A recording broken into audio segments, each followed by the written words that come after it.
Hi there. In my garden podcast today, we broadcast a load of wildflower seeds. I have got a friend who expected me to be sending her photographs any time now of me skipping through the meadow. In fact, I showed her a picture of it and she just wet herself laughing. I went, it's just like grass. I thought we'd been sold a dud packet. I've had my dinner outside. Spaghetti bolognese. It's delicious. I am absolutely knackered. Really am. I had a bit of a rough night's sleep, as you do sometimes. Woke up at 3 a.m. You're going to like this. Thinking about apple trees. Not worrying. Just plotting some apple tree strategy. And after trying to count backwards from 100 and all that kind of good stuff, I just gave up and I got up and I hit the computer to find out about apple trees. Don't get the impression, by the way, that this is leading to any sort of apple tree podcast. It's not at all. It's just my middle of the night issues. And anyway, I googled. I'm always googling, aren't I? Googled apple trees and found out what sort of apple tree might thrive well in our environment. So I tried to order it, but you can't order them now. You can only plant them between October, November and March, April, when they're not growing. So I'll do that then. Look forward to that. And then the following year, I'm going to get nice cooking apples off the tree. So I do like an apple crumble. I'm not going to lie.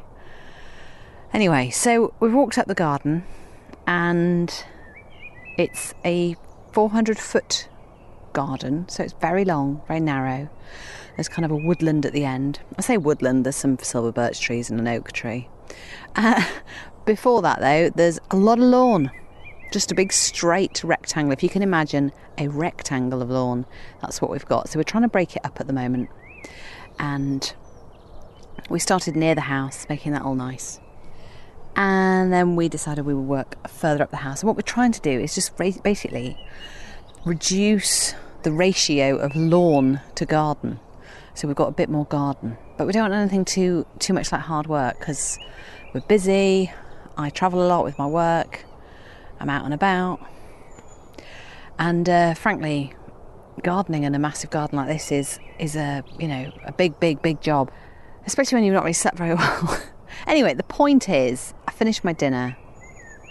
Thought, oh, I'm so tired. But then you know what? The birds are tweeting, the sun is still out, even though it's getting on for 9 o'clock at night. And I just started pottering, as you do. I thought, oh, I'll just give it a bit of a water. And now I thought I'll come and have a look at the new bit of extracted lawn. So we've stripped up, ripped up, dug up a lot of lawn, like a cricket pitch from wicket to wicket, end-to-end wicketing. That sort of size has been taken out in lawn, and about 2 months ago we sprinkled. No, not even sprinkled. We broadcast our seed. We broadcast a load of wildflower seeds to make a wildflower meadow. Mini meadow, obviously. And at the time, it was the beginning of the lockdown in the UK. It was a really strange time. So many mixed emotions, so much going on. But this seemed like a really good project to get into. Just coming out a couple of hours every day and just, digging up some turf, basically, which took quite a long time. Then ordering the flowers, waiting for the seeds to arrive, which again took ages. And then broadcasting our seed, which I do like saying. I don't know why. That's what you say, apparently. Sow your seed, broadcast it, whatever. But anyway, a bucket of seed, a handful of sand, a couple of handfuls of compost, and I sprinkled it all over this new bit of exposed soil. And then we sat back and waited. And of course, the global pandemic has been a really super challenging time. And so I decided to call this the wildflower meadow of the Corona Wildflower Meadow of Hope. And it wasn't looking very good at any one point until very recently, because it was all looking like just grass was growing. I thought we'd been sold a dud packet or a dud, sack of seeds.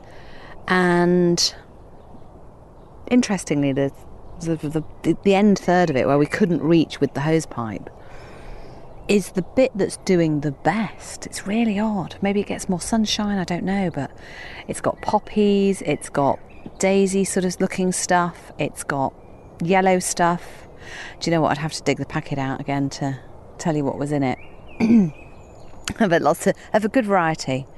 And I'm hoping to get some sort of bees over to the garden. Anyone know any bees that want to come over and play? But apparently it does take a couple of years to get established. So the first 2/3, where we could reach with the hose pipe, where we tended it a little bit better, kept an eye on it, kept it moist, looked after it, isn't doing that great. Weird. Same packet of seeds, same bag of seeds.